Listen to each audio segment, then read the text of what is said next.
Hello students, I am your educator Tanvi. Here I am discussing the different types of bryophytes. First being liverworts.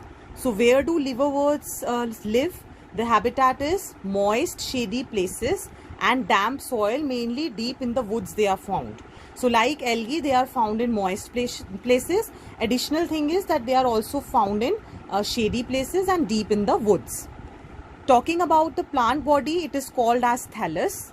As I had told you that bryophytes, the plant body is known as thallus. So it can also be called as thalloid plant body. Important example of liverwort is Marchantia. The thallus is dorsiventral. Dorsiventral means that the upper and the lower portion of the plant body is flat. Okay, it is like a flat structure and it has leaf-like and stem-like structures also. Regarding asexual reproduction, it takes place by fragmentation and budding is also performed by this group of bryophyte, and those buds which are found in liverworts, those buds are called as gammae, and these gammae has certain receptacles which can be called as gammae cups. So the buds, asexual buds which are formed in liverworts are known as gammae. Coming to sexual reproduction, see, sexual reproduction can be taking place like the formation of gametes are there, sex organs are there, antheridium and archegonia. So these can be on the same thallus or it can be on different thallus.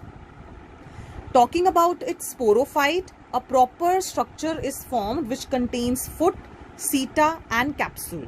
So something like this, the structure is there.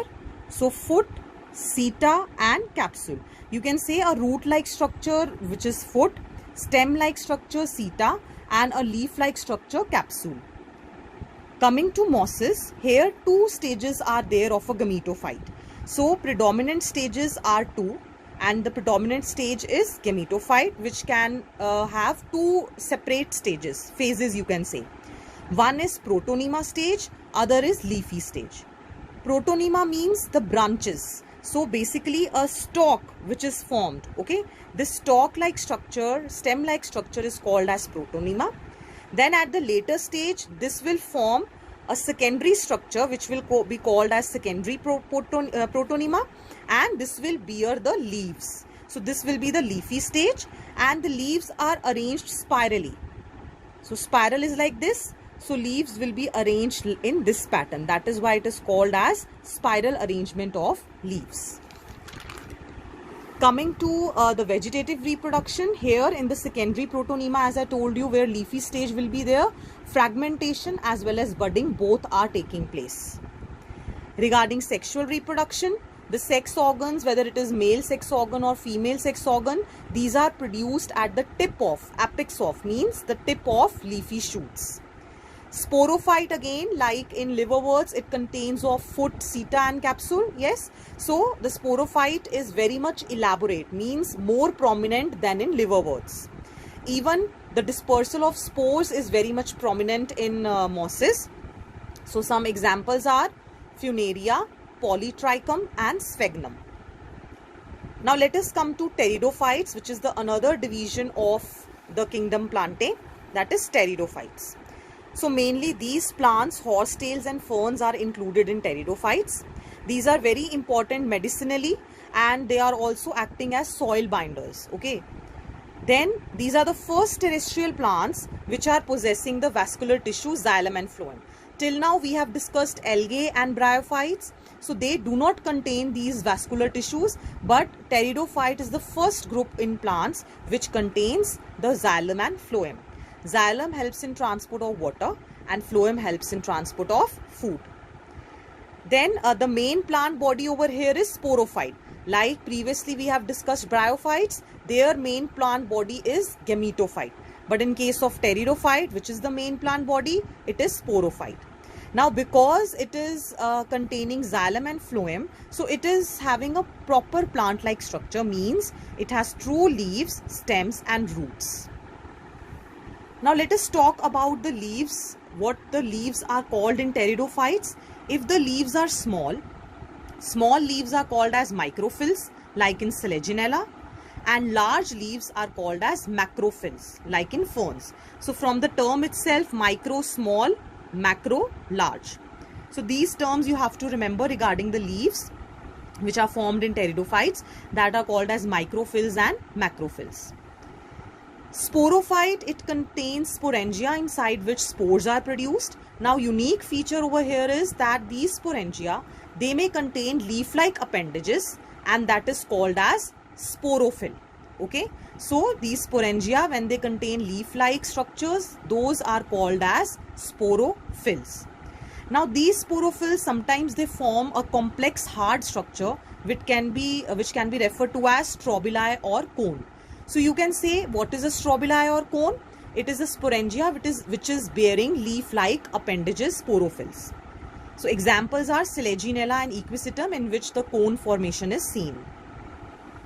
Now another important term which is used for pteridophyte is prothallus. The gametophyte, okay, where the gametes are formed, that is also thallus structure.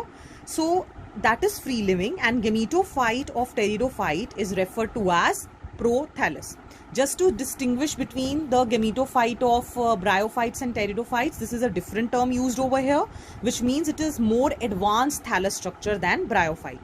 So it is referred to as prothallus. Now spread of pteridophytes is very limited. Now why the spread or habitat or wherever they are found, that region is limited?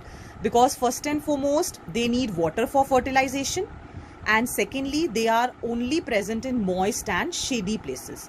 So that is why the pteridophytes which we observe are in a very limited area. Now there are two types of spores which are produced. One is homosporous, or you can say heterosporous. Homosporous means that the spores, male and female spores, are same, identical. Heterosporous means that the male and female gametophyte will be there separate, and two different types of spores are formed. One is small microspores and another is large macrospores. These macrospores are generally the female spores, also known as megaspores, and microspores are the male spores. Means microspores are formed in male gametophyte and macrospores are formed in female gametophyte. Now because of this heterosporous condition, you can say that it leads to the seed formation. Yes, because both these gametophyte are different and the spores are also different, so it might lead to the production of seed habit. So from here the seed habit begins in plants. Examples you should remember, that which pteridophyte shows heterospory condition or has heterospores. Those are Selaginella and Salvinia. Then coming to the next part, that is gymnosperms. Gymnosperms, they have naked seeds. Okay, means the seeds are not covered by any covering. They don't have any covering. Why is this so?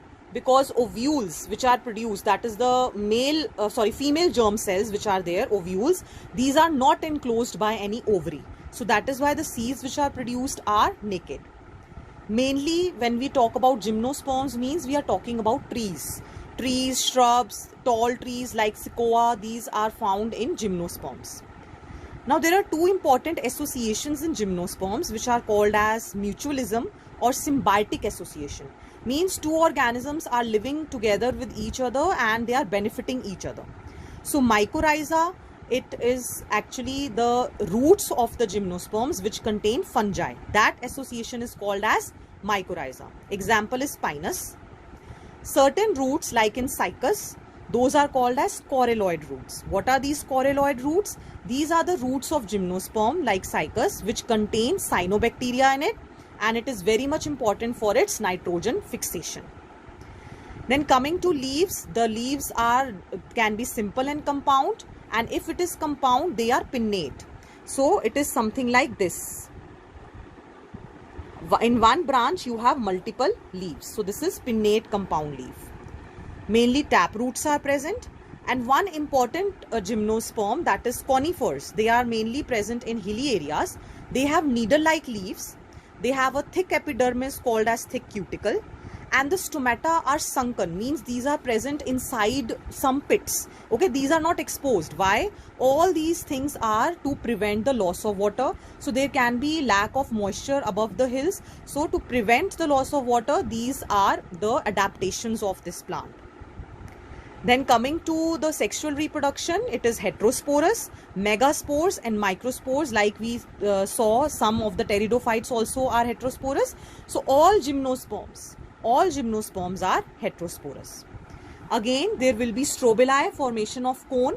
So if we are talking about male strobili, it is containing microsporophylls. If we are talking about female strobili, it is containing megasporophylls, the leaf-like structures. Then these both can be on the same tree, like in Pinus, or these can be on different tree, that is Cycas. So there are possibility of self-pollination and cross-pollination. Now how actually the female gamete is being formed?